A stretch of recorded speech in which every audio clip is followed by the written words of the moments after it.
Келесі кісі важный кісі. Бұл кісі ақша санаған кезде шаңына жете алмай қаласыздар сіздер. Әрі қарай айтсам ақшаңыз санап кетіп жүрерім. Қош келдіңіз. Ақтілектің кезегі Гүлдәрі тәтемізде. Рахмет Асаба жолдас. Құдеке, мен бөлелеріне тос беріп, маған бермей қалама, мен Великий Жақаевның қызымын ғой, төбелес шығарайын деп жатыр едім, бермесе. Құрметті бүгінгі тойға жиналған көпшілік, жылдың басы мінекей бүгінгі Наурыз мерекелеріңіз құтты болсын. Дәл бүгінгідей дастархан жайылып, оттарыңыздың басында құт береке әкелсін бәріміздің шаңырағымызға. Оңдасын Шәкизат.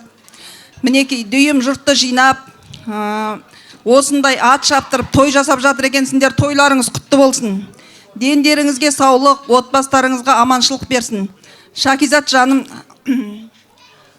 осы кезге дейін жаңа айтып жатыр ғой, барлығына төздің деп. Пенде бәріне төзет. Сол пенденің өзінің Алланың берген сыйы мінекей. Екі ботақаныңды Алла берді мінекей. Солар ғұмырлы болсын, дендеріне саулық берсін. Ар қарай артынан Шәкизат ұрпаққа жол ашсын деп тілеймін. Бүгін ең Алланың керемет күні ғой. Сол керемет күнінде осы отырған халықтың барлық тілегі қабыл болсын. Келесі жылы ұрпаққа жол ашқан тойына келейік бәріміз, құрметті қалайық. Жаңа Алмагүл айтты ғой, жездемізді айтпай кетуге болмайды деп. Шынымен де мен айтар едім, айтпай кетуге болмайды. Дәл бүгін осындай Астананың төрінде отырған себебіміз де сол кісінің қанының ізі бар шығар. 37 жасқа дейін, қазір 37 жастағы жігіттер өзінің шаңырағын, семьясын асырай алмай жүрген жігіттер көп. Ол кісі осы балалардың, ұрпақтың қамын ойлап, жақсы жерге балаларын әкеліп кетті өзінің тірі кезінде. Мінекей, сол кісіге бір тағзым етіп қояйық бәріміз. Алланың нұры жаусын, ол кісіге бір аунап түсіп жатқан шығар. Енді мен айтар едім, мінекей, біздің Шәкизаттың нағашыларының атынан бұл конвертке не сыймаған? Жаңағы бие де сыйған, тай да сыйған, бұқа да сыйған. Мен бірақ Аралдың қызы болғандықтан осы Шәкизат пен оңдасының ботақандарына ботақан сыйлағым келеді, құрметті қалайық. Ойды! Аралдың ақ сазаны.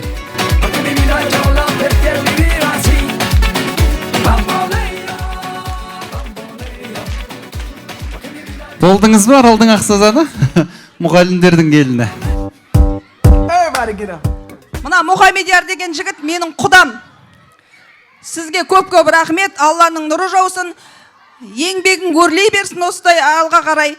Менің құдаларым биіктерден көріне берсін деймін. Ой, бәрекелді.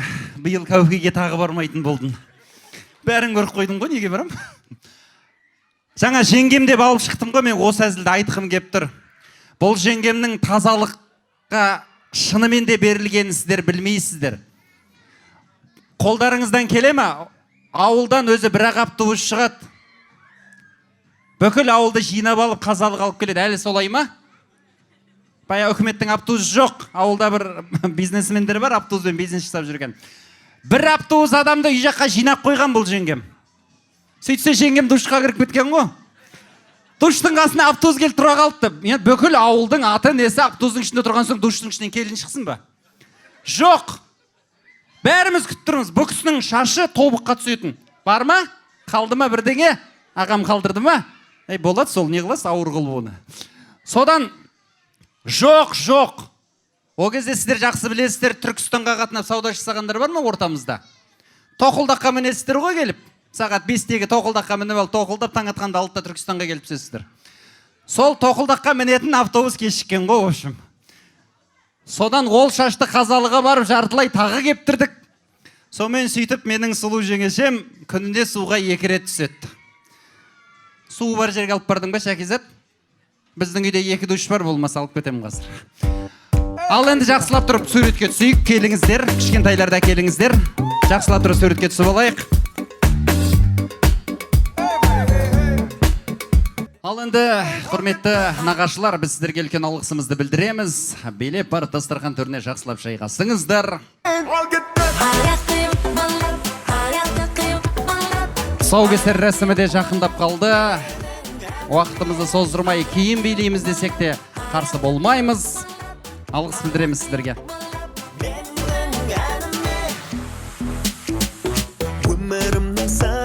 Ал құрметті тойға жиналған көпшілік, біз келесі кезекте әсемемен жалғастырамыз. Білмеймін ғой енді. Әзірге Астана қаласына келіп тұрсыздар. Келешек Нұрсұлтан қаласындағы Нұрсұлтан ұлдарыңыздың концертіне де келіп қалуларыңыз мүмкін. Кезекті Нұрсұлтанға ұсынамыз. Әсемен, сіздердің құрметтеріңізге дайынбыз ба? Кеттік ендеше, маэстро.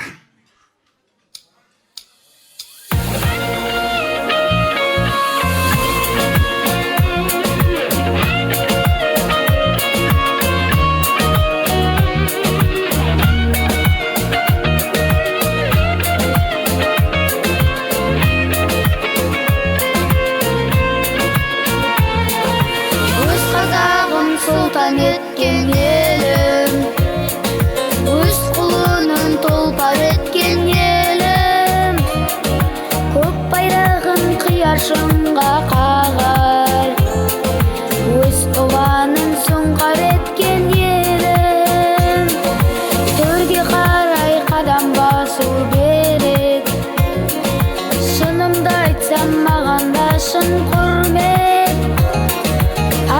Алтын ата көрген ұлға, алға топпен амандасу міндет. Хай,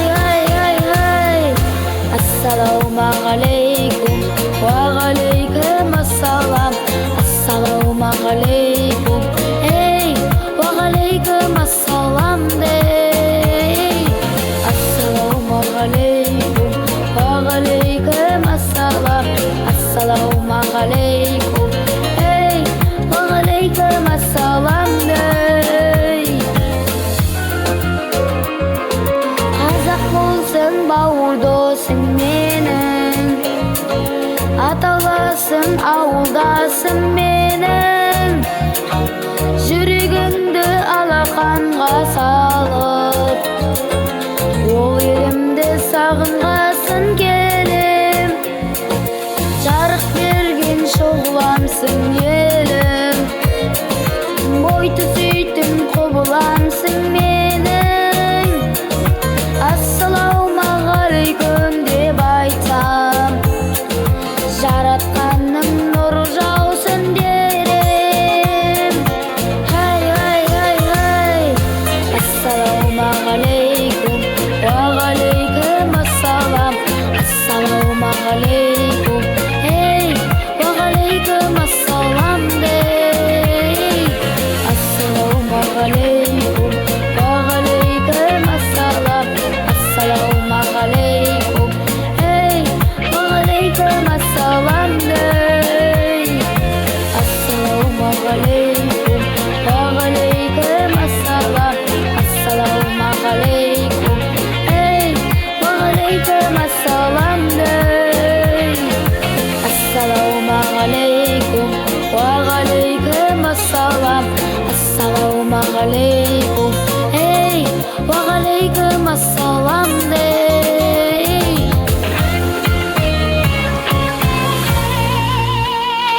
Біз де осындай шалшық суға шомылып жүргенбіз. Алланың берер жағы көп болсын. Бармақтай бақ берсін, астыңа өзің көтеріп алып жүрердей тақ берсін бауырым. Аман жүр, амандықта жүзсейік. Ал құрметті қонақтар, сыртта жүргендеріңіз болса, ішке қарай еніңіздер, келіңіздер. Біз тұсаукесер рәсімін бастаймыз. Ал әзірге сіздер келем дегенше тағы да бір қарындасымыздың әсем әніне кезек береміз, ардақты ағайын. Киіміңнің қалтасы бар ма? Біздің жақтағылар ақша салады. Ал кеттік ендеше әсем ән сіздердің құрметтеріңізге. Сыртта жүргендер ішке қарай еніңіздер, 3 минуттан кейін тұсаукесер рәсімі басталады. Тойларыңыз құтты болсын.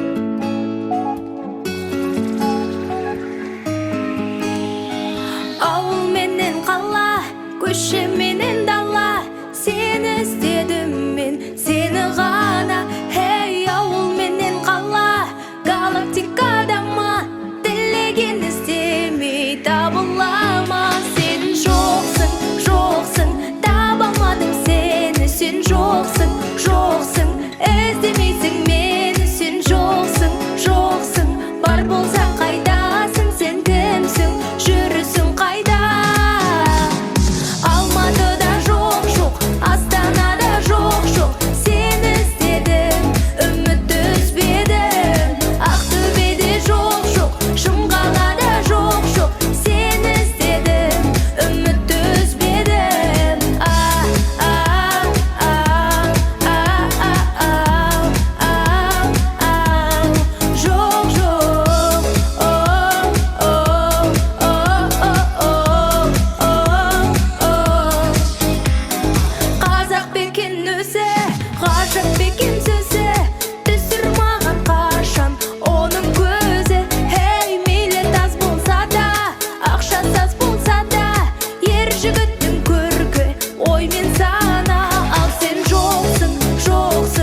Рахмет.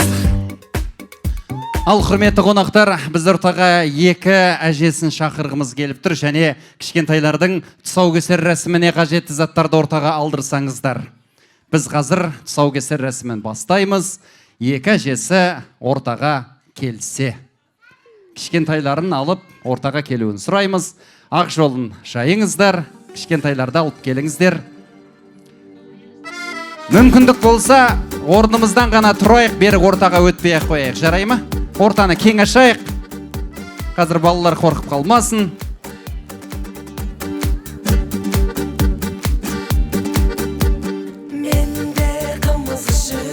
Екі әжесі қайда, келіңіздер. Екіні немерелеріңізді алып, ортаға келе қалыңыздар.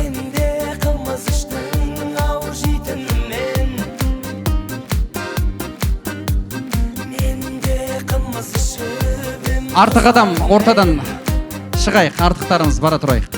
Тек екі әжесі мен немерелер келсін менің жаныма. Қыздардың ортасында бөліс болып жатыр ғой, бөліс болып жатыр. Ортаға алып келіңіздер, күрмеу жібін ортаға көрсетіп байлаңыздар.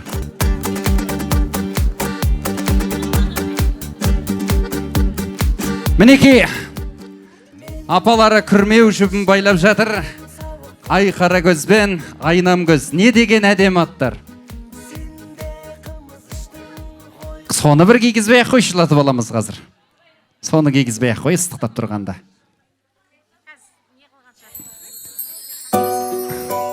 Қылғынып қалмасын.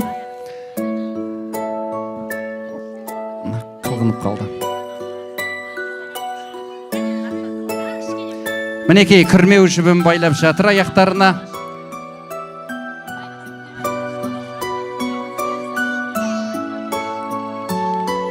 Мінекей, күрмеу жіптерін байлаңыздар, шешпеңіздер. Тек күрмеу жібін байлап беріңіздер, тұсау кесетін кезде айтам өзім. Құтты болсын талабың сенің, бөбегім шын көңілмен. Баланың апау бас киімін не істедіңіз, қылғындырып жібердіңіз ғой. Өзі жыламайтын балалар екен, жақсы.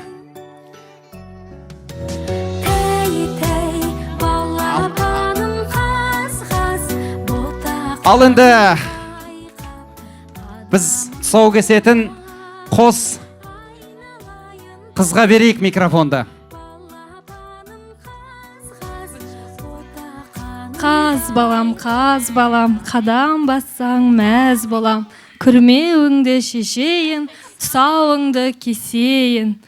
Қаз балам, қадам бассаң мәз болам.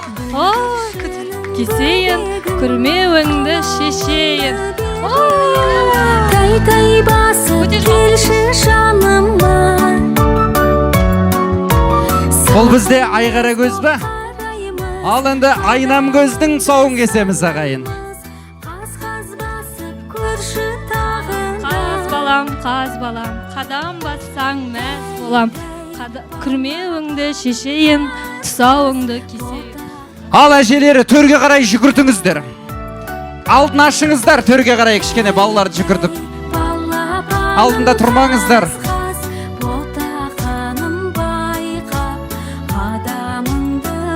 Ай, бәрекелді.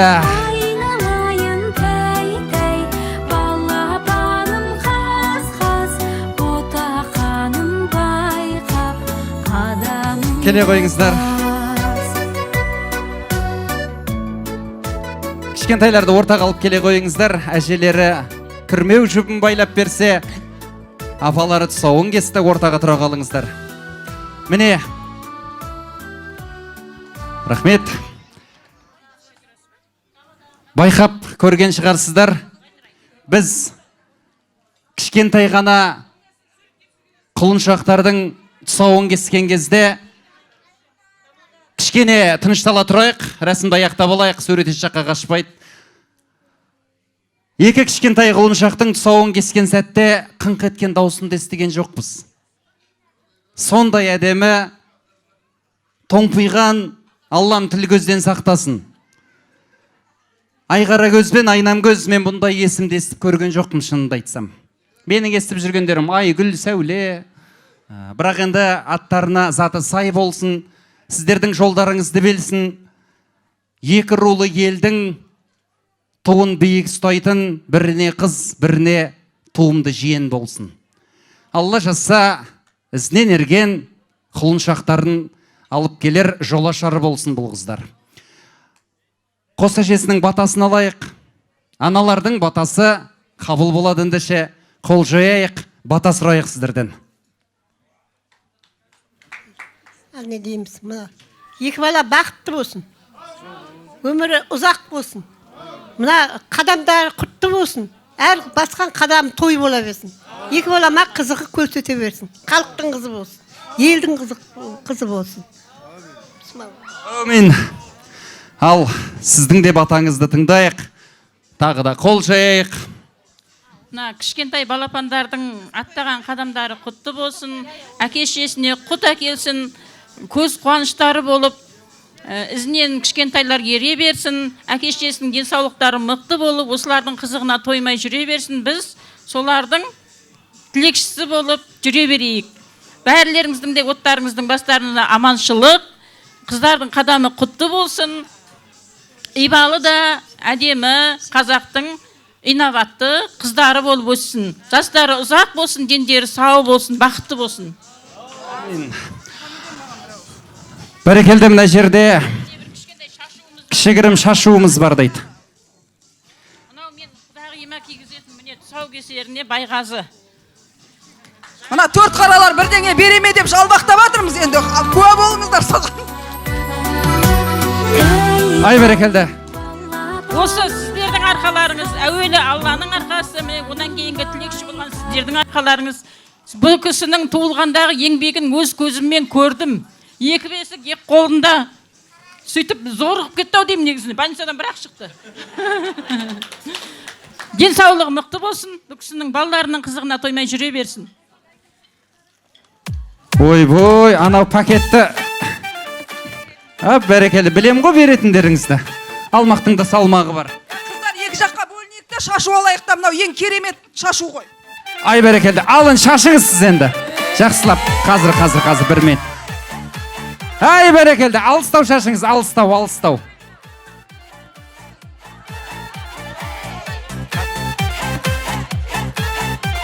Ай, басымыз жарасыздар ма жаймен? Құдайым ай, бұл Гүлекеңнің жүрген жері осы енді. Оушу айқай. Бәрекелді. Ал енді мына жақтан да беретін сый сияпаты бар екен. Төрт қаралардың кәне ортаға келіңіздер. Біздің де құдағиымызға беретін сый сияпатымыз бар. Құдашаларға, үйдегі екі келінге қабыл алыңыздар. Осындай қыз өсіріп, Шакиде алтын қыз өсірген осы құдағайымызға үлкен рахмет. Деніңіз сау болсын, өмір жасыңыз ұзақ болсын. Арамызда өсіп, күліп ойнап, аман есен жүре беріңіз. Не беріп жатқандарыңызды айтыңыздар енді. Алтын сақина дейді, ал керек болса.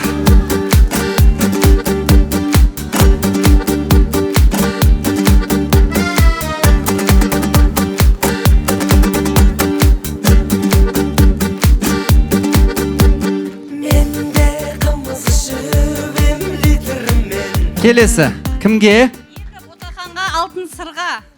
Бәрекелді, екі қызға алтын сырғасы. Қыздың жасауы басталды міне, дайындалды. Тағы бар ма? Бәрекен ғой бәсе. Төрт қаралар енді төрт қараны ұстап тұрып.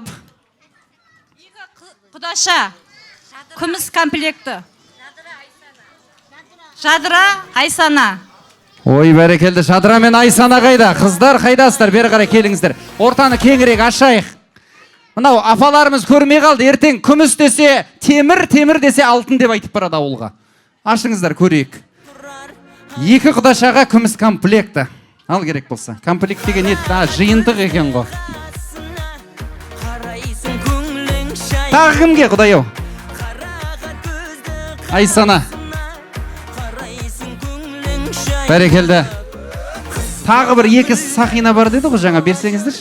Кімге? Тоғжан, Айгерім. Ұлжан мен Айгерім қайда? Тоғжан, Айгерім. Құдай-ау, не деген әдем аттар? Ұлылардың аттары ғой мынаның бәрі. Бәрекелді. Ау жіберсеңдерші, қызғанып атсыздар ма, тағы болсын беретінді. Құтты болсын. Ұлжан ба? Тоғжан. Тоғжан мына жақта. Құдай ау, Тоғжан сыйлықтан қалдың. Қалды ма өзі бірденге? Болды ма? Бізге беретіндеріңізді алып қалыңыздар. Бері жіберіп қазір. Так, музыка стоп. Тынышталыңыздар. Осымен біткен жоқ. Тағы бар бізде. Күте тұрайығы. Апалар, ұмытып қалмаңыздар, не беріп атқан. Ана кісіне бері қарай жіберіңіз, түн ефән бері қарай, мойын қылқитпай. Шыға алмай атыр, көре алмай атыр, тұрсыздар алдында терек құсап. Кім енді, сіз ба? Мәссаға, мен ұстап тұрайын. Айт жіберейік дейді екі қыз. Ойды, бір күні бұл кісілерде отырады ғой, Айғара көздің тойында мен тұсауын кесіп едім деп. Бәрекелді, соған жетейік. Құдайым ау, ал кетті, кімнен бастаймыз? Ал міне, құрметті қонақтар, бауырлар, туысқандар, алыстан келген. Не мынау көптен күткен екі қызымыз Айқара көз бен Айнам көздің тұсауы кесіліп, тай-тай басып, алғашқы ақ жолын аттап жатыр. Енді бағанадан бері көп сөздер айтылып жатыр. Соның басы қасында осындай жүрген біз білеміз. Оха мен Шәкидің қалай осы екі қыз дүниеге келгенін. Өте оңай болған жоқ. Көп қиындықпен келген балапандар. Тек қана қызықтарын көріңдер. Осы екі қыз сендерді алақандарына салатын болсын. Тек бақытты болсын. Анау беттегі 15 мыңның краскасы ағып кетпесін енді. Баршаларыңызға той құтты болсын. Осы ұлыстың ұлы күнінде үлкен бүкіл ел болып тілеген қыздарымыздың тұсау кесуі бұйырыпты. Бүгінгі күнге той құтты болсын. Бір Алла қыздарымызға жар болсын. Екі дүниенің бақытын берсін. Үш жұрттары аман болсын. Қыздарымыздың төрт құбыласы тең болсын. Бес парызы түгел, алты алашқа абыройлы, атақты, иманды қыздар болып өсе берсін. Сосын екі қызымызға алтын сырғамыз бен түйреуішіміз бар. Көз түймесін, алтындай жарқырап жүре берсін. Менің ең жақсы көретін Соколовский деген фирма бар. Білет шығарсыздар, сол фирманы ашсаңыздар, көрейік та енді ішінде не бар екен. Қайдан білеміз? Көрейік, көрсетіңіздер.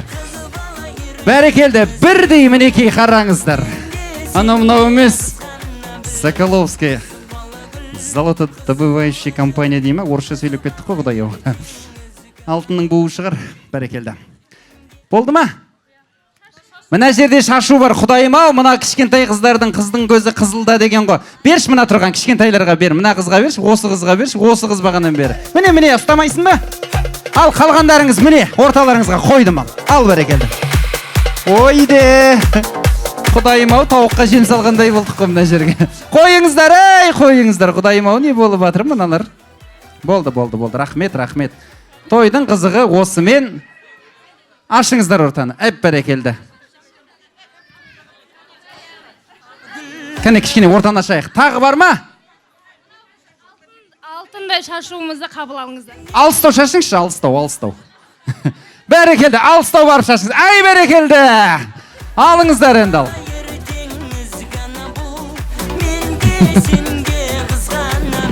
Қазір. Сіздікі қызық болайын тұр. Сіздікі вообще қызық болайын тұр.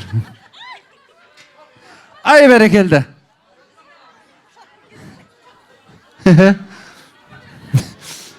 Қызығы, күшті болып отыр. Әйелдер жиналып қалған кезде біз қашып кетеміз, сөйтсек мынандай қызық болады екен ғой мына жерде. Ох, бәрекелді. Ойбай, берем қазір жатырыңыз, тағы да бірінзе шашайып білдірейін тұрсыз ғой сіз. Мына қазалдан әкелген шашуым бар, мына құда-құдағиларға. Соны табыс етейін. Қолына барып беріңізші, тағыдай жаңадай бірінсе болып кетпесін. Қолдарына. Тағы бар ма? Қазір жатырыңыздар. Ал мынау ақ жолды жинап жатырмыз қазір.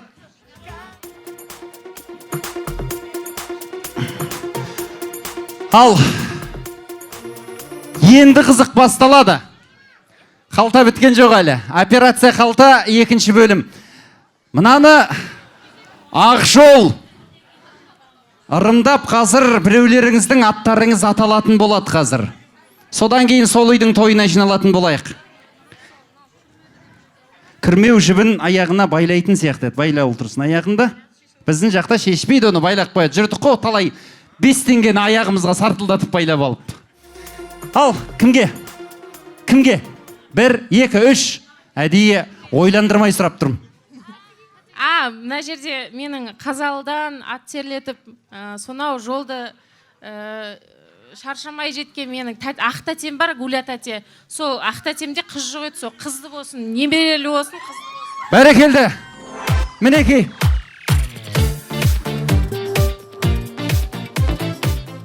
Бәрекелді. Менің шешеммен тағдырыңыз бір екен. Менің де шешем әлі күнге дейін айтып отырады ғой. Қызы бар қатын губернатор, ұлы бар қатын сонда жолда жатыр ма деп. Немереңіз көп болсын. Құдайға шүкір, шешемнің қазір 10 немересі бар, 10-ы да қыз. Арманын орындадық. Ал, келе ғой. Сөз кезек өзіңізде. Ал, құрметті тойға жиналған тойшы қауым, рахмет айтқым келіп тұр. Барлық ең бірінші святып атымды бермес бұрын біздің осындай қуанышымызға ортақтасып, қанша жерден, қанша жұмыстарын тастап, қанша уақыттарын бөліп келіп жатқандарыңызға көп баршаңызға рахмет айтып басын дейгім келеді. Барлықтарыңыздың үйінде осындай той болсын, тек қана жақсылық болсын дегім келеді.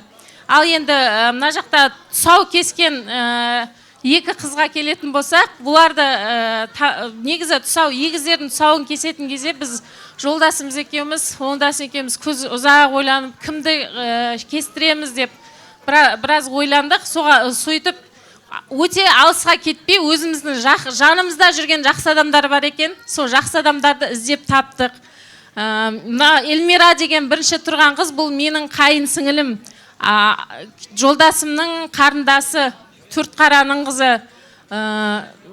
Эльмира өте өзіме жақсы ұнайды, өте пысық. Жоқтан бар жасайтын пысық қой, в общем. Сол менің қара қызым кішкене бостау еді, сол осы Эльмираға ұқсасын деп, пысық қыз болсын, әдемі қыз болсын, жүрген жеріне жайнатып жүретін қыз болсын деп Эльмираға тұсауын кестіріп отырмын. Ал салтанатқа келетін болсақ, енді салтанат менің магистратурада бірге оқыған құрбым, қазір жақсы сырласым, жақсы ақылшым менің, сондай өте инабатты, ибалы, сондай мәдениетті, өте білімді. Мына Евразия ұлттық университеті деген осы Астананың ең бетке ұстар университеті бар. Сол университетіне 16 жасынан бастап кіріп, сол білімнің шыңына жетіп келе жатқан қыздардың бірі. Енді менің айнам көзім былай өте қатты аңқау емес, кішкене ширақтау, пысықтау. Сосын сол пысықтығын, сол жақсы ниетін осы білім жолына салсын деп, мен әдейі осы салтанатты таңдадым.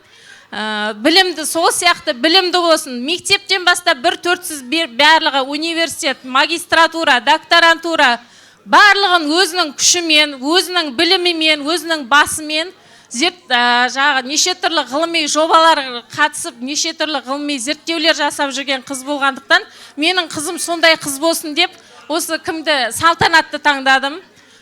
Сендерге көп рахмет. Менің қыздарым сендерге ұқсаса жаман болмайды деп ойлаймын.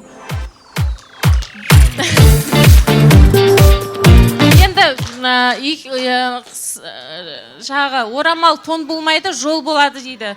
Сол себепті мен сіз айттыңыз ғой. Мына астындағын ұстайды. Мынаны астындағын алады. Эльмира қайын сіңіліммен салтанат құрбыма екеуіне бірдей қылып жарқырап жайнап жүрсін деп, мынау көріп тұрсыздар пакетті белгілі не? Сол осы жерден бриллиант жүзігі кішкентай бриллианты бар жүзік екеуіне сыйлағым келіп отыр. Рахмет. Бриллианттың үлкен кішісі болмайды. Үлкені де жалтырайды, кішкентай да жалтырайды. Бәрекелді, қуаныштарыңыз ұзағынан болсын, тойдан қайтсын, Алла жазса, жаңағы мен айтқан тілек қабыл болсын. ұзату тойында бұл кісілердің неме балаларының кішкентайларының тұсауын кесіп жүрсеңіздер жаңағыдай болып. Одан кейін енді мен ол кісілерді айтпасқа болмайды. Мені дүниеге әкелген, менің жолдасым, оңдасым дүниеге әкелген, және осы менің балапандарым дүниеге келген кезде біраз уақытқа дейін кәдімгідей қамқоршым болып қасында бағып осы қыздарымды көмектескен осы екі анам бар. Екі анама да тура сондай қылып бірдей қылып алтын жүзік алдым. Оны да беруге рұқсат етіңіздер. Бәрекелді. Сіздер де алтындай жарқырап, біздің ортамызда тек қана біздің қуанышымызды көріп, ешқашанда ауырмай, сырқамай, жүз жасап жүре беріңіздер дегім келеді. Бәрекелді. Ана жүрегі толқымай тұрмайды ендеше. Аналарыңызға көрсеткен сый сияпатыңыздың артығы еш уақытта болмайды. Аналарыңыз аман болсын. Өйткені сенің қадір қасиетіңді түсінетін кісілердің бірі солар. Ал сый сияпаттарыңыз құтты болсын. Сіздер қызғанып тұрсыздар ма, әлде шапалақ ұрайын десе қолға алған сыйлықтарыңыз сыймай қалып тұр ма? Қаттырақ шапалақ ұрайық.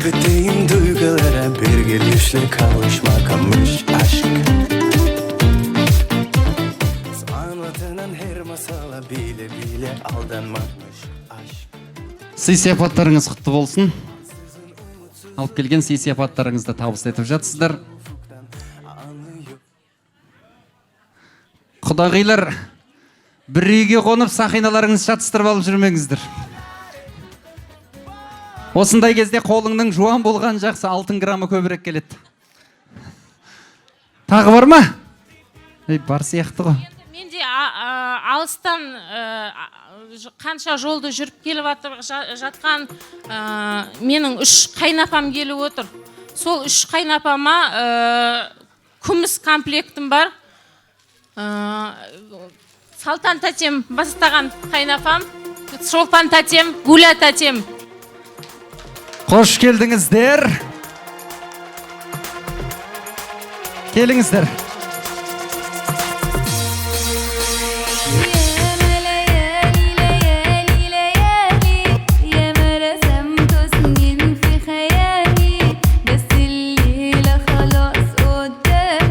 Ой, бәрекелді. Тағы бар ма?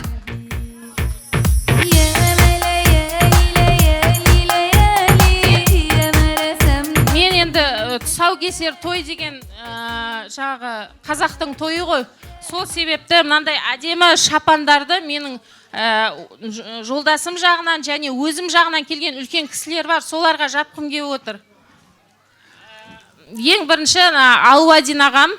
Менің өзімнің нем жағы Төртқараға құда ғой енді, солардан бастайын, е, мама? Дұрыс па? Қайнаталарының атын айтып қойып жүр ме? Алуадинаға келіңіз. Болмаса құлағыма сыбырлап тұр, өзім айта берем. Иығыңызға хан шапан жабық олқсат етіңіз.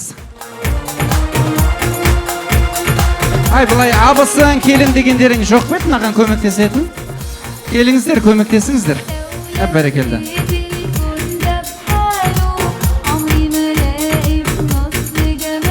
Ай, бәрекелді. Сандыққа түсіп басқа үйге кетіп қалмасын, өзіңіз киіңіз мынаны. Үстіңізде тозсын. Келесі кімге? Менің нағашым бар, Алмас көкем деген. Алмасты қартайтып жіберген жоқсың ба? Сіз ешкім кетіп қалған жоқ па? Нағашыларымдан енді нағашыларым ерте кетіп қалған, өзім ата мен әжемді көрген жоқпын. Біз дүниеге келмей тұрып кетіп қалған. Сол жаста болса бізге ең үлкен ата мен әженің орнын басқан осы жерде Тараздан келіп отқан нағашым бар, Алмас көкем, Гүлдәрі жеңшем деген. Сол Алмас көкемге жапқым келіп тұр. Ал Алмас аға, құда. Так, 101-ге келмей еш жаққа кетуге жол жоқ сізге. Мына шапанды бәрібір сіз соңғы 20 жылда кимейсіз. Содан кейін киюге дайын шапан болсын мынау. Рахмет сізге. Рахмет. Жарасып қалады екен өзіңізге. Не қылайын, белбеуін тағып берейін ба құда? Гүлдәрі жеңешем қайда? ойбой қалай тыныш келіп қалды бұл кісі. Базар вокзал болмай қалды ғой. Рахмет сіздерге, алла разы болсын. Осындай істеріңізде тоссын деген алғысымызды білдіреміз. Бұлай қарап суретке түсіп алыңыздар. Ой де. Тағы бар ма шапандар?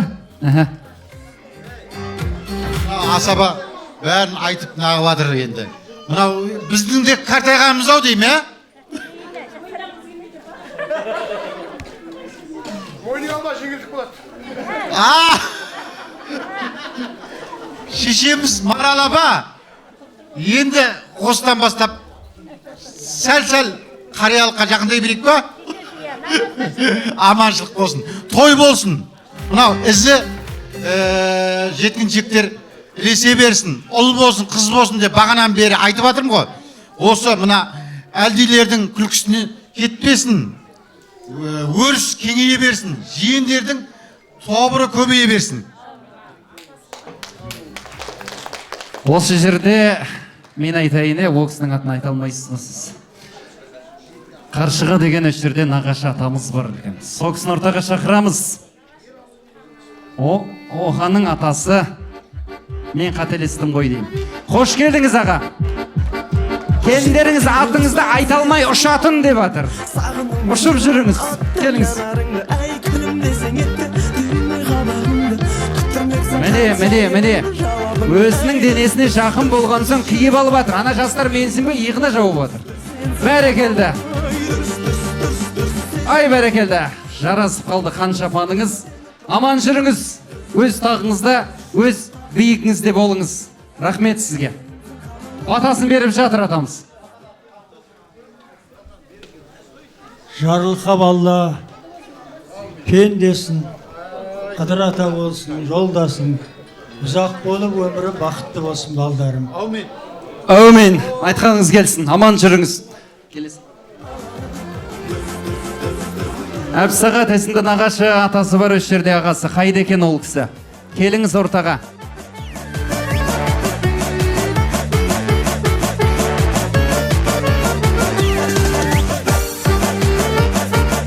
Ай бәрекелді. Келіңіз. Кеп қапсыз өзіңіз. Ай бәрекелді. Сүңгітіп жіберіңіз. Кездесуге жаным күнде шақырамын, келмесең өзге мен басты қатырамын. Ай сүйгендерді сүн. Бәрекелді, рахмет. Рахмет. Ойбай, бісмілі, мамаңыз біз? Бәрекелді, суретке түсіңіздер енді, суретке түсіңіздер. Мамаңызды бағана мамаңыз екен байқап қойғанбыз 30 сөйлеген кезде. Бәрекелді, рахмет сіздерге, аман жүріңіздер, аман болыңыздар. Тойдың төрінде тек той қуанышында жиналайық. Енді сол Оқаның оңдасының нағашыларынан аяқтай берем ау деймін. Келген Баяғыда бір келін айтады дейді ғой. Сарқыраманың ар жағында мөңіремені ұлыма жеп жатыр деп. Сөйтіп бетіне қарап тұр дейді. Фатима есімді осы жерде құрметті тағы да бір қонағымыз бар. Қош келдіңіз, ортаға келіңіз. Келді ме? Мына жақта келе жатыр, мына жақта келе жатыр. Айып бәрекелді. Міне дайындалып, камзолын шешіп, киюге дайын келе жатыр. Міне осылай келу керек қой. Камзолдың сыртынан камзол кимей. Әй, не деген көйлекпен саппадене мынау свет. Ойласып келгенде ғой, әй шіркін. Осындайда қазақта сөз бар, ниетің түзу болсын деген. Келесі біреудің атын жазып қойыпты. Натипа деген менің әкемнің ең үлкен әпкесі бар. Сол кісіге жатқым кеп тұр. Бәрекелді, келіңіз. Біздің ауылдың модный апалары. Қош келдіңіз, келіңіз. Менің мамамның подружкалары ғой. Черный газ ойнайтын.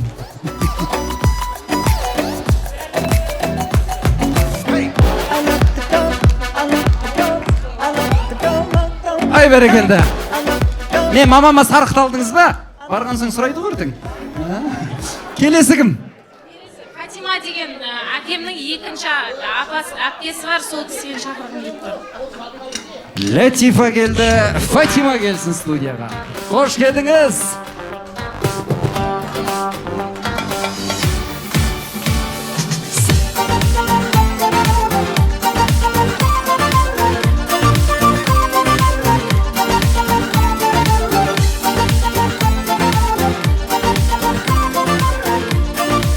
Ой, бәрекелді. Келесі. Охо!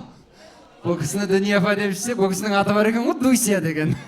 Қош келдіңіз, Дуся апай. Менің орнынан қалып қойған класстасымның мамасы бұл.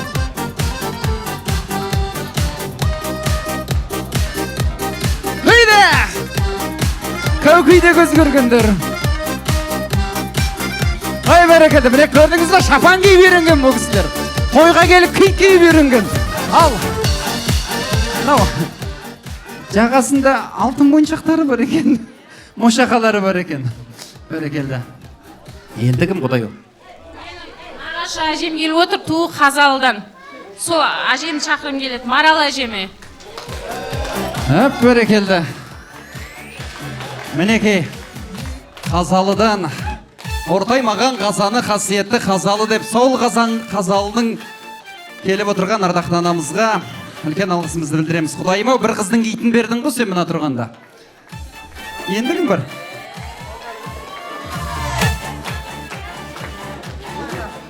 Клара деген апамыз бар дейді осы жерде.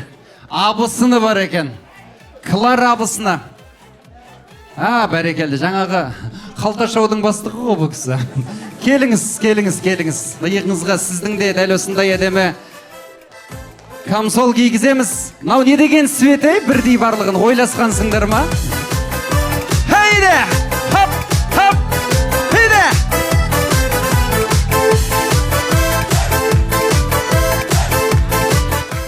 Тағы да бір абысын бар, Бақытгүл деген. Біз сол кісіні ортаға шақырайық, қазір шапан кигізетін боламыз ол кісіге. Хайда! Көргенде сені мына кісі-ау деме? Көзбен билеп тұр ғой, көзбен. Осынан бәрін өзіңше болып қинайсың мені. Сенікі жай түсін алмадым. Қызық екенсің, мен қызығып жүрсем бұзық екенсің. Қызық болсаң да Менің енді жаңа 30 жылдан бері біраз уақыттан бері көріп тұрмын деген мына жерде Гүлжан апам бар. Менің жаңағы әкең өлсе де әкеңнің көзін көрген өлмесін деп, мен әкемнің көзін көрген, сол әкеммен бірге қызметтес болған және апасы болып қатынасқан Гүлжан апам келіп отыр, сол кісіні шақырғым келеді.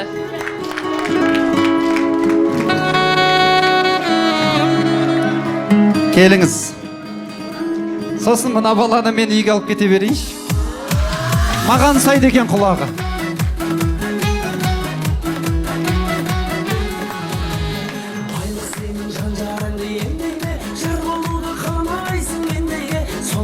Бәрекелді.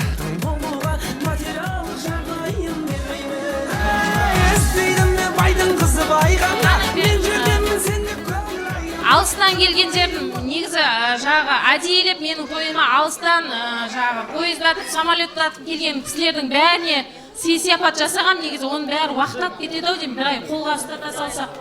Енді мына пакеттің бәріне тұрсаң, таңға дейін тұратын сияқты. 1:30-да самолетім, ағайын ұшуым керекпін, тездетіп таратыңдар мынаны. Барлықтарыңызға пакет бар. Біреуіңізді бос қайтармаймыз. Пакет алғандар келесі жылы 2 ұл мен қыздың туу туралы куәлігін әкеліп өткізетін болыңдар осы жерге. Кәне барлықтарыңызға. Біз тойдары қарай жалғастырамыз, ортаны толтырып билейміз ағайын.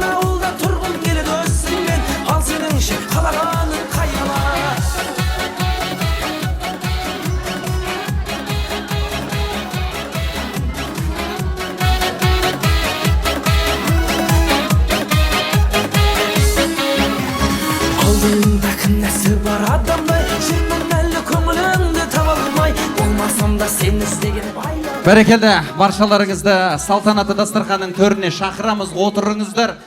Атой егіз ту дегенге 2 пакет алып кетіп жүресіңдер. Отырыңыздар, отырған кезде бәріңіз таратып шығамыз. Кәне, дастарханға жайғасайық, бірінші дастарханды қорытындылайық. Енді бұдан кейін шуласақ, келесі жолы мені тойға шақырмай қойып жүресіздер. Дастарханға жайғасайық, кәне, отырайық. Бәріміз отырайық, баталасайық, сосын антрактіге шығамыз қазір. Үзіліске барамыз, кәне, жайғасайық барлығымыз. Барлықтарыңыз дастархан төріне шақырамыз. Келіңіздер, жайғасыңыздар.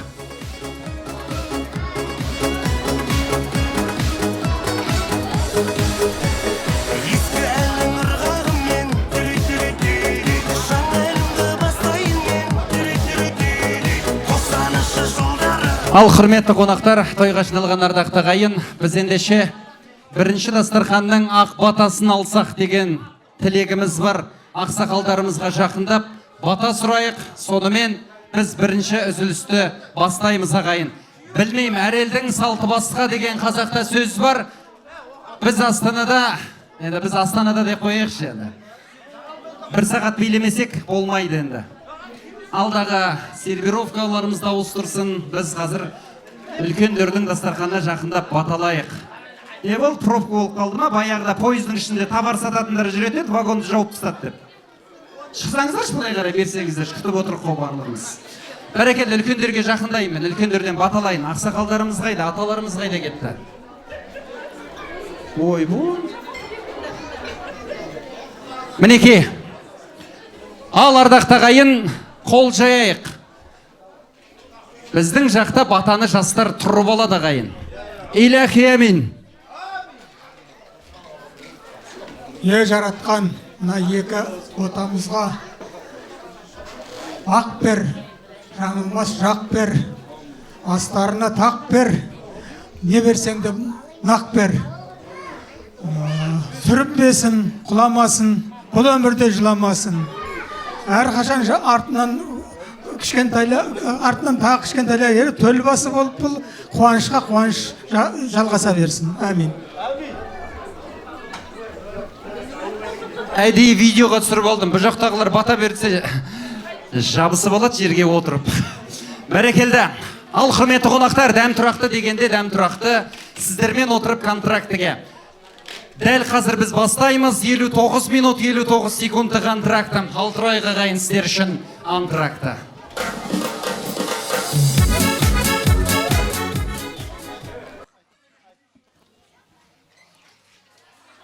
Менің атым Өмірсері қызы Кәусар, мен Оха ағаның сіңілісімін.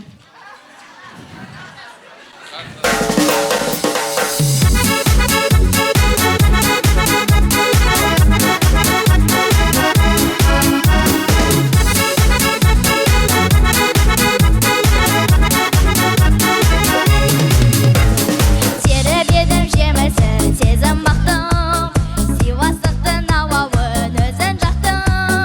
Сенің думан тойының әнің естім, есігінді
дейді, құрттың ғой тағы дейді, үңгір дейді.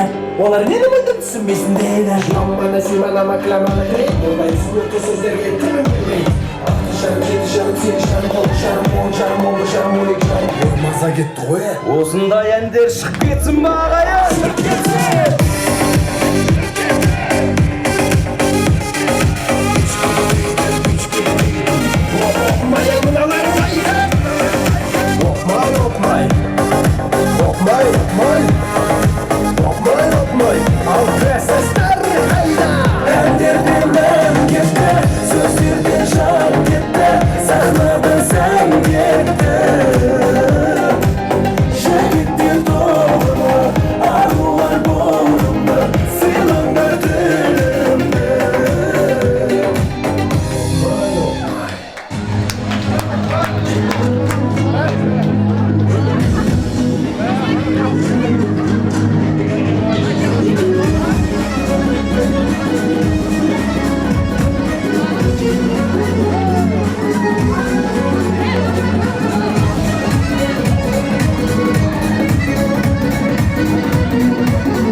biliyor benden başka kimse kalbini bilmiyor senden başka herkes bak peşimde koşuyor gönlüm senden başka kimseden beklemiyor. Kadınlar aynı, erkekler aynı. Sevmeyende, sevmeyende, bekleyende aynı. Gelirler haklı, dönüyor geriye. Al birini, bul birini, her birisi aynı. Azar azar, kenar güzeli yazar. Böyle gelmiş, böyle gitmez o kadar. Beni aşka düşman etme. Yok yok acayip niyetine o zaman. Azar azar, kenar güzeli yazar. Böyle gelmiş, böyle gitmez o kadar. Beni aşka düşman etme. Yok yok acayip niyetine o zaman.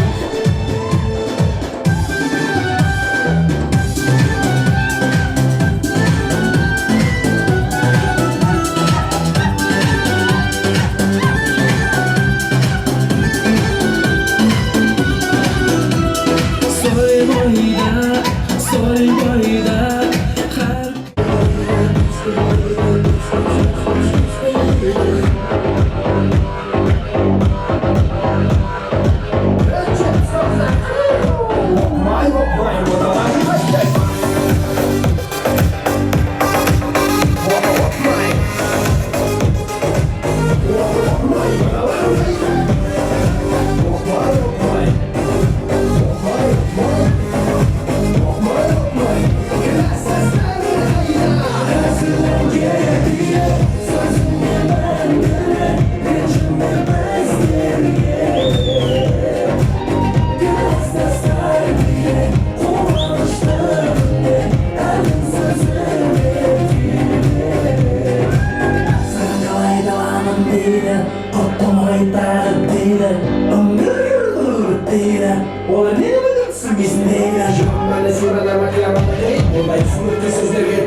Osunda elde çık gitsin bari.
Vamos a hacerlo en una playa en Puerto Rico hasta que las olas griten ay bendito para que mi sitio se quede contigo.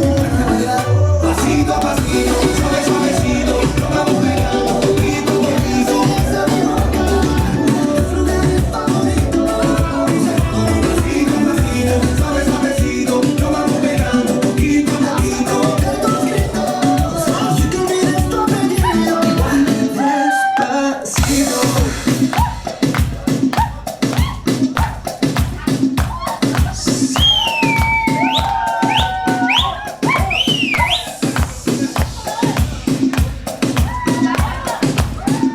Бәрекелді, жігіттер қыздарды биге шақырады, ауырта қалсын.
жүрегімді өзің жылаттың мен жан жүрегімді мен жылаттың жаным сәуле.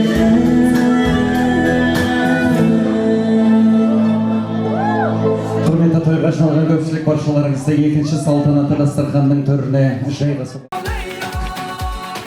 Ал құрметті қонақтар, баршаларыңызға тағы да кеш жарық қайырлы түн дейміз. Біз кешіміздің екінші бөлімін өздеріңізбен бірге ашық деп жариялаймыз. Дастархан төріне жақсылап жайғасыңыздар. Ал дәл қазір ортаға Іңкәрімай би ансамблін шақырамыз. Қош келдіңіздер деп бір бимен кешімізді бастасақ.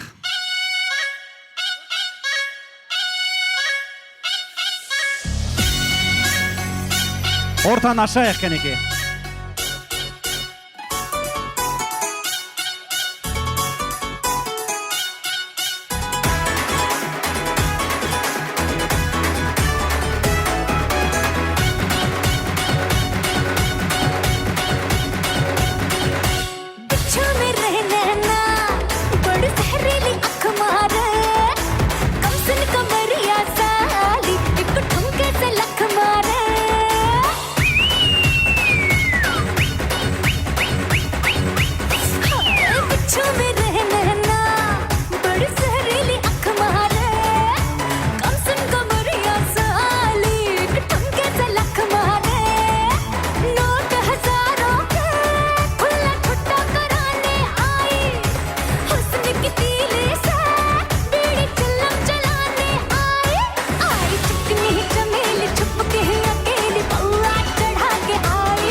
Кармай би ансамблі сіздердің алдарыңызда. Ой, на балапандардан қалай өтіңдер ал енді. Мәссаған. Ай, анау аяй көйлектің бәрі кір болды ғой.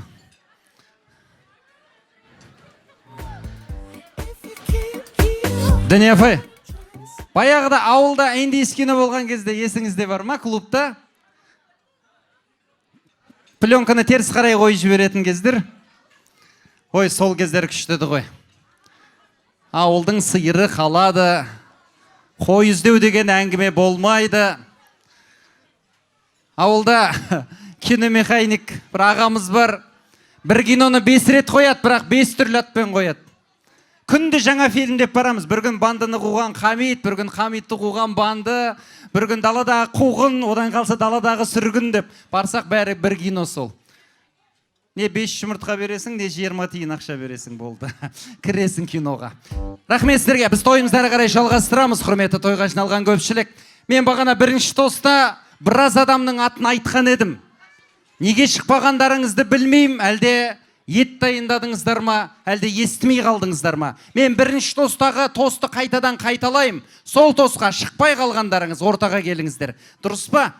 Шықпай қалғандарыңыз. Дариқа анамыз бастаған, Клара апайымыз, Клара әпкеміз, Бақытгүл апайымыз, Үмітхан, Нұрлан аға, Шолпан тәте, Гүле тәте, Салтанат тәте, Қалжан апа, Шәрип апа, Қаршық ата. Осының ішінде шықпай қалғандарыңыз болса, ортаға келіңіздер. Мен бірінші тосты қайтадан қайталап айттым. Қош келдіңіздер.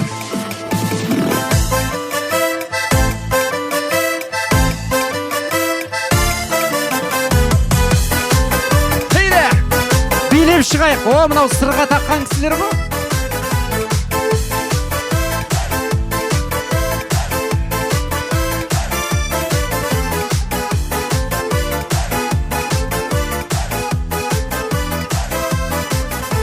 Көргенде сені қысылам жаным, не керек саған? Дұрыс па? Клара әпкейіміз келді ма? Бар ма? Жоқ, 2 Клара бар бұл жерде. Апай бар, әпке бар. Дұрыс па? Бәрекелді. Мен бірінші тостаттарыңызды айтқан болатым, сіздер ет жасадыңыздар ой дейме? Сол кезде. Әлде анау күміс сырғаны тағып болғаннан кейін шығайық дедіңіздер ма? Бәрекелді. Қош келдіңіздер. Келген үлкендермен шықпайық, үлкендерге жол берейік деген екенсіздер, оларыңызда жөн болар. Бірақ енді ұмытпаңыздар, сол үлкеннен кейінгі үлкен сіздерсіздер. Ендігі шаңырақтың осы отырған үлкендердің көзін көрген сіздерсіздер. Әрі қарай жеткізетін де сіздерсіздер. Аман болыңыздар. Біз сөз кезегін апай өзіңізден бастайық. Қош келдіңіз, айтылар тілегіңіз қабыл болсын дейміз. Құрметті тойшы қауым, бүгін ұлыстың ұлы күні мына той жасап жатқан оңдасым мен Шакизатқа мыңда бір рахмет. Мына мерекелеріңіз құтты болсын. Қазақтың жаңа жылы. Әр шаңырақта тек қуаныш пен шаттық болсын, әрбір шаңырақтан осы балдардың ыңғайлаған дауысы кетпесін. Ал оңдасын Шакизат, мынау тойларың бүгін болып жатқан құтты болсын, дендерің сау болсын. Міне Алла тағала сендердің пейілдеріңе алтындай 2 ботақанды бере салды. Солардың өмір жасы ұзақ болсын, дені сау болсын, халыққа қалаулы, елге елеулі, үлкен азамат қыз бола келсін. Бақыттың базарында, қыдырдың назарында, аман есен алдарыңда әдемі инабатты қыз болып өсе берсін деймін. Енді осы Шакизат өзім бір жағынан шәкіртім, әрі қызым, бұның мамасы мен папасы мектептен келатқан доспыз біз. Бүгін папасы біраунап пісіп жатқан шығар деп жатыр ғой, енді алдынан жарылқасын. Ол жоқ болғанмен ол досым орында Айбала бар, осыларды жеткізді, 5-еуін өсірді, өндірді. Міне Құдайға шүкір, Алланың берген 5 баласында өзінің орнын тапты. Сол балдардың Айбала қызығын көрсін деймін. Енді осы Шакизаттың тойына айнап келген бір той бастарын бір, соны айтып жіберейін шамалы. Өткеннен де сұраймыз, кеткеннен де айқой. Шакизанның ауылы аман ба деп қалаулым ай. Қызың сенің қызығың, ұлың сенің бозығың, балаларың аман болып көре берші қызығын ай. Әншілердің серігі домбырама ай қой, тарта берсем домбырам, болдырама халәулім ай. Естің алды қоғалай, әркім көңілі жоғарай, асабайлық тегерек, мен сау болса болған ай. Құллахмет ендеше, құллахмет ай қой, қойды сойсаң боладай, бір қазан ет қаләулім ай. Жұмағыңның сәтіне той жасаған ай қой, на екі бодағанның әкесі оңдасынға мың рахым ай. Аққақы алла қарға, бақ берсін балаларға, бақ берсе балаларға, уғай, уғай, анада арман бармай ай. Ай бетпеңіздер, ауыр байынсыда жатқан операциядан шығып келдім, сонда да осы Шакизат үзім келдім. Рахмет, рахмет. Тек біздің қазақтың ғана келіндері бір өлеңді айтып кетіп, екінші өлеңге түсіп кетеді. Тек біздің қазақтардың келіндері ғана шай ішіп отырып, атып тұрып сәлем салады орындарынан. Бұл сіздердің ғана қолдарыңыздан келеді. Рахмет сізге. Денсаулығыңыз мықты болсын, ауырмаңыз. Осындай шәкірт тәрбиелеп, осындай үлкен ұяға қондырып отырған сіздің де үлкен еңбегіңіздің арқасы деп білеміз. Білмеймін, шетелдің 2 оқуын оқыдым, дипломды қайда тіркетем деп жүрсем, Шакизатқа барады екенмін ғой. Болды, барам ертең тіркеп бер. Тағы бір несе? Үш жерде мына бүгін қазалы Қызылорда деп жатыр ғой, мен сол қазалының өркендеуінде мына Айбала менен папама қалдым ғой. Демек баймен бірге сояқтың топырағын бірге кешіп өскен достарымыз. Енді одан кейін үйленгенде Парсиз деген совхозда жұмыс істедім. Ол жерде мен өзімнің шәкіртімнен Нұрлан деген балам келіп отыр мінекей. Сол жерде өзім орынба тәрбие жөнінде орынбасар тастап кеткен мына баланы. Қазір әлі сол жұмыста істеп жатыр. Қазір көрсем бұл мені танымайды, біресе былай өтіп кетті, қасынан біресе былай өтіп кетті. Сөйтіп қарап өзім ұстап алдым, сөйтсем ойбай апай кешір деп келіп сәлем беріп жатыр. Сондай шәкірттерім көп болсын. Осы жерде тағы да менің міне жұмыстас 2 қызым отыр, Дариға мен Гуля деген. Бір мектепте Борнийдің Жуал ауданы Ломонос мектебінде бірге жұмыстас болғанбыз. Дендерің сау болсын, жемістерің еңбекті болсын. Осындай шәкірттерім көп бола берсін. Рахмет, рахмет дейміз. Налбызақ тілектерді әрі қарай жалғастырамыз. Ұстаздан шәкірт озат деген сөз бар қазақта.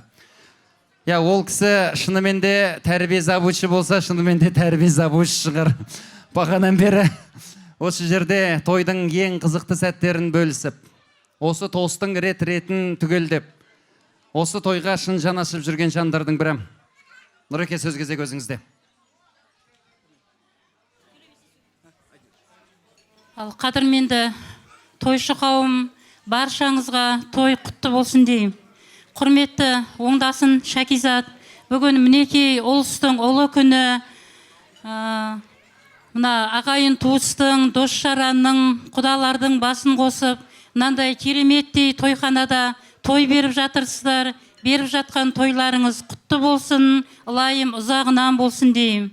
Айнам көз бен айқара көздің өмірге аттаған қадамы құтты болсын, дендері сау болсын, Алла тағалам екеуіне ұзақ ғұмыр берсін деймін.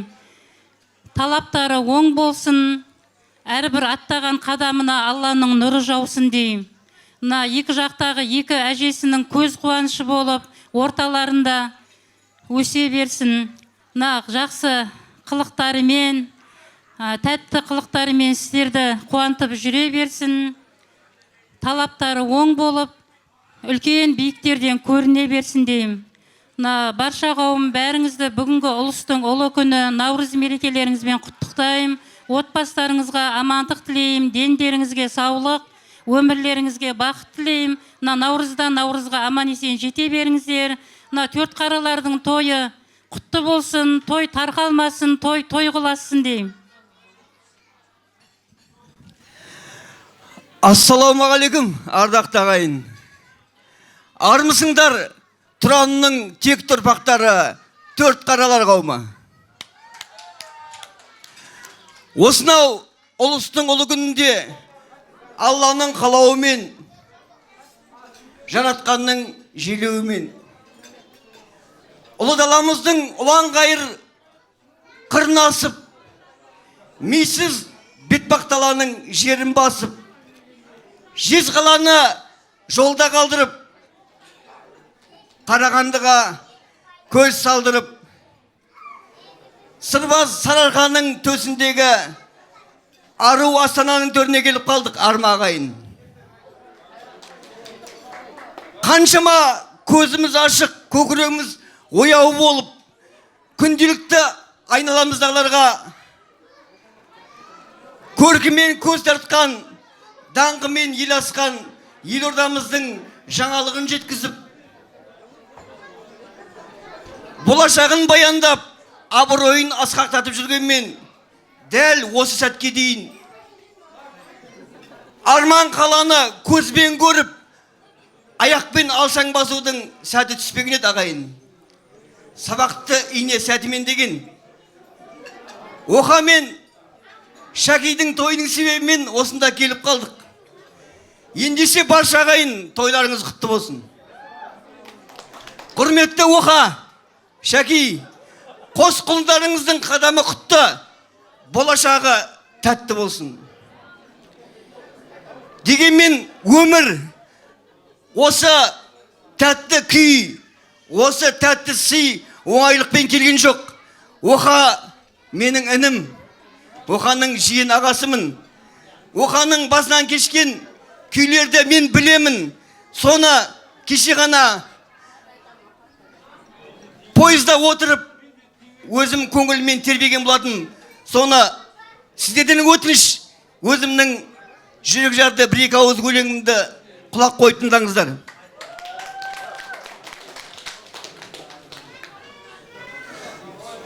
Бауырларым, сендерді ойлап жүремін, мұңаямын, кейде жындай күлемін. Татырғаны бұл тағдырың ең алғаш, тәтті сыйдың болмағанын білемін. Талпынғанда тұрмысыңды түзуге, оңғар кетіп, бір қабырғаң сөгілді.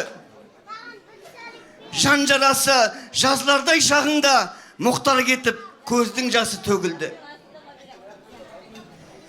Емес едің, ол кезде сен жас бала, жүргенің жоқ, алшаң басып мастана. Арман қала, құшақ жая қарсы алмай, қабақ шытты саған ару Астана. Қайран жүрек ақырында сыр беріп, әке кетті қиындыққа шыдамай.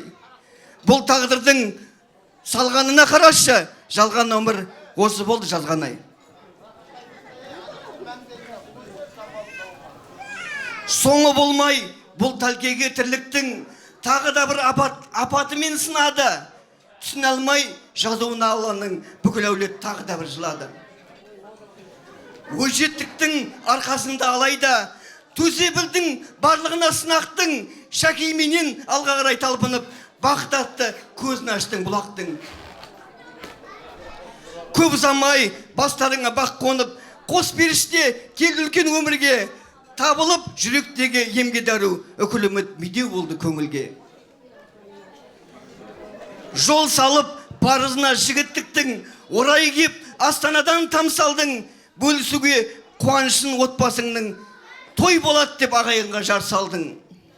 Жеткізіп жаратқаным осы күнге, болып жатыр дүбірлеген тойларың, бұдан бұлар той болып әулетіңде орындалсыншы әрдайым ойларың.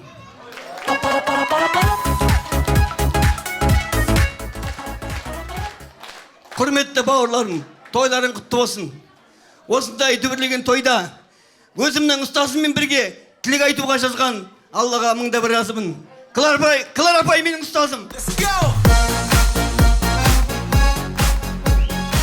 Мінекей, сіздерге қызмет жасауға тағы да барымыз, мәңгі бақи жасай береміз. Мінекей, осы төрт қаралының текті ұлдары отыр алдымызда. Дегенмен төрт қараның текті қыздары да тұрмай жерде. Солардың атынан, Оқа тәтелердің атынан ағаң менің атымнан мінекей бір тайымыз бар қыздарыңызға. Қабыл алыңыздар. Рахмет. Сіздер қосыласыздар ма әлде ақтілек арнайсыздар ма? Қосыласыздар ба? Бәрекелді. Айтқан тілектеріңіз қабыл болсын. Намаздың өзі ниеттен келеді дейді. Асандарды білесіздер ғой енді. Сол үшін де Қызылордаға самолет бір-ақ рет қатынайды бізден Астанадан. Екеуі барса болмайды. Картаға қарасаңыздар, ұшып келетқан самолет Қазалының үстімен жүрмейді, арар алқылы өтіп кетеді былай қарай. Қорқады бізден. Рахмет сіздерге. Ниеттеріңіз қабыл болсын. Сіздер де осындай қуанышқа жетіңіздер. Төртқараның киімін айтам деп келіп тұрған бір бала бар ал. Дұрыс па? Қазалдан келіп тұр. Білем. Ал құрметті қонақтар, біз кезекті әсем әнге ұсынамыз. Қазір суретке де түсіп үлгересіздер. Мен бір жезден бар еді төртқара. Төртқаралар бар ма өш жерде қол көтеріңіздер. Әйде! Бір кемшіліктеріңізді айтайын ба? Менің бір жезден бар төртқара. Құлағынан ерттеп мінем өсін. Бірақ айтайын десем төртқаралар көп сияқтысыр. Асандар бар ма асандар? Бар екенсіздер ғой, айта берейші қылсыншы. Балбақ жеген төртқара десем бір күні маған айтады, ойбай, оны қайдан естің сен деп қойдым. Айтам, төртқара деген не өзі деймін ғой.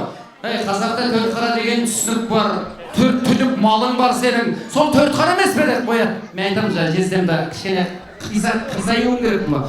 Есекті қайда қоясыз сонда деп. Мініп жүрсің қой астыңа деп. Не болса да біз сол қазақ ұрудан бөлінбейді, ұрумен құралады ағайын. Сол ұруды бөлінуге емес, құралуға бізді Алла нәсіп етсін. Бірге болайық, бір жүрейік. Қалай болғанда да жау ел шетіне жау түйсе, бірігетін бізбен сіз ғана. Сөз кезегі әсем әнді сіз бөле бердіңіз ғой, қайда төртқарада көзім зорға дегенде бәрін бірдей қылып алсам шампырашты қылып. Ал кеттік ендеше, кезекті әсем әнге ұсынамыз. Есімі кім? Кеттік бірге.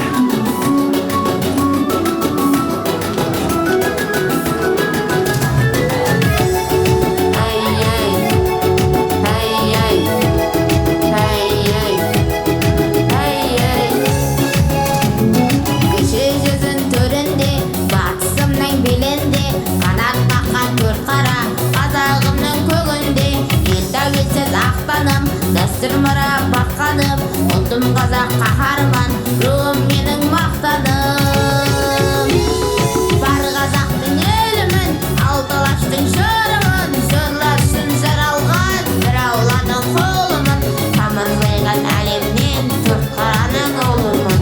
Бар қазақтың елімін, алты алаштың жырымын, жырлар үшін жаралған бір ауланың қолымын, тамырлаған әлемнен төртқараның ұлымын.